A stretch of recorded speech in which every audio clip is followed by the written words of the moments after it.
మా వాట్సాప్, ఇది district WhatsApp group. ఇది ఏదైతే మత్తు పదార్థాల ఏదైతే ఉత్పత్తి, రవాణా, వాడకము దీని గురించి సమాచారం తెలిస్తే దయచేసి పోలీసుకు చెప్పండి. ఎవరికి డిస్క్లోజ్ చేయబడవు, గోప్యంగా ఉంచబడతాయి.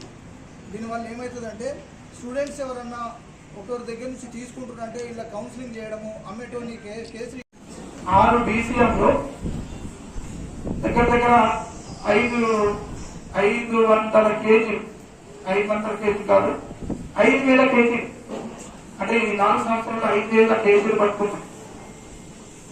కానీ అది ఎంతో తెలుసా, సముద్రం దగ్గర మనం గ్లాస్ నీళ్ళు తీస్తే, సముద్రంలో నుంచి గ్లాస్ నీళ్ళు తీస్తే ఎంత పాటో మనం పట్టుకున్నది అంతకంటే తక్కువ.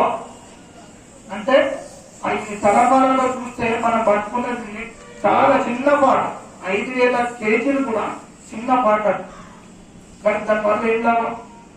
ఒక ప్రెస్ మీట్ పెడతాం, మనం ఇద్దరు ముగ్గురు అరెస్ట్ చేస్తాం, మేము వాడు దొరకడు, పండించే వాడు దొరకడు, ఇక్కడ ఎవరికి పోతుందో వాడు దొరకడు.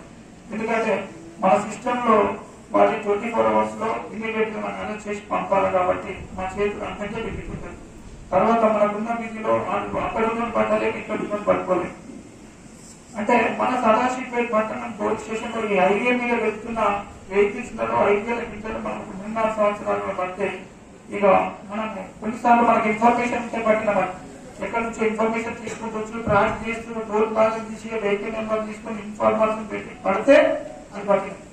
లేకపోతే మన రెగ్యులర్ డ్యూటీలో ఉంటే ఎన్ని వెహికల్స్ పోతున్నాయి తెలుసా? ఏ బెలోలో వేసినా నాకు అనిపిస్తుంది, వెహికల్ చెకింగ్ వేస్తుంటే ఏ బొలోలో ఏం పోతుందో, ఏ DCMలో ఏముందో ఇదే డౌట్ ఉంటుంది.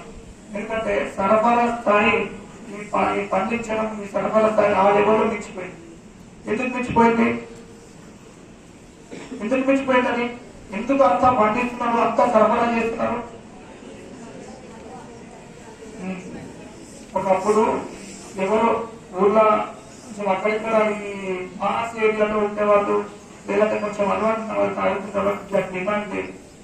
ఇప్పుడు కాలేజ్ లెవెల్కి, స్కూల్ స్థాయిలకి అది వచ్చింది. కాబట్టి దాని మీద ఆధారపడి సంపాదించే వాళ్ళు, డబ్బులు సంపాదించే వాళ్ళు, సమాజం బాగుండాలని చెప్పేసి పరితపిస్తూ ఈరోజు చెడు వైపు వెళ్తున్నటువంటి విద్యార్థి యువతరాన్ని మంచి వైపు తీసుకురావడం కోసం అనేకమైనటువంటి సందేశాలు ఇచ్చినటువంటి ఇద్దరికి కూడా DYFI తెలంగాణ రాష్ట్ర కమిటీ నుంచి ప్రత్యేకమైనటువంటి ధన్యవాదాలు తెలియజేస్తా ఉన్నాం.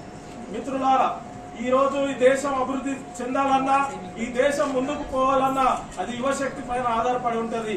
అది యువత చేతుల్లోనే ఉంటది.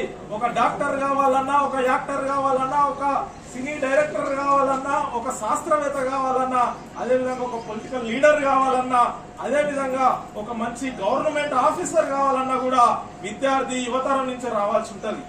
కానీ ఈరోజు కొంతమంది యువత తమ కర్తవ్యాన్ని స్మరించి చెడు వైపు వెళ్లేందుకు చెడు దారులను ఈ రోజు ఎంచుకుంటున్నటువంటి పరిస్థితిని చూస్తా ఉన్నాం.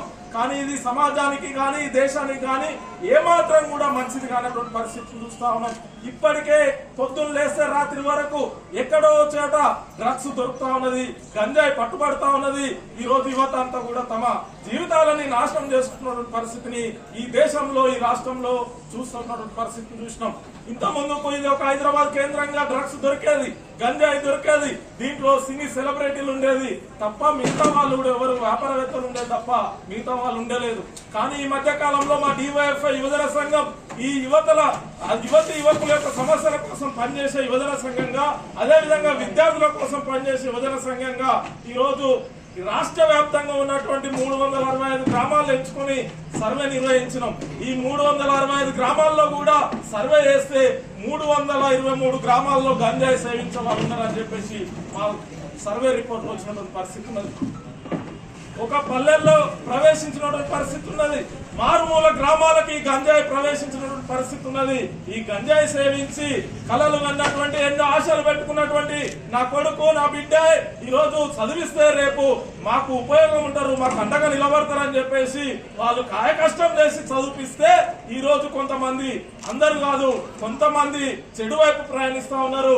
తల్లిదండ్రుల యొక్క ఆశల్ని అడియాసలు చేస్తున్నటువంటి పరిస్థితి ఉన్నది గంజాయి డ్రగ్స్ సేవించి. అంతేకాదు గంజాయి కోనివ్వలేదని కన్నవారిని కడదర్చినటువంటి ఉదంతాలు మన రాష్ట్రంలో చూస్తా ఉన్నాం. అంతేకాదు ఈ గంజాయి సేవించి ఇప్పటిదాకా పెద్దవాళ్ళు చెప్పిండ్రు, సార్లు చెప్పారు, ఈ గంజాయి సేవించి మొత్తం పిచ్చి వ్యవహారంగా చేస్తున్నటువంటి పరిస్థితి ఉన్నది. మానసికంగా వాళ్ళు ఏం చేస్తున్నారో వాళ్ళకే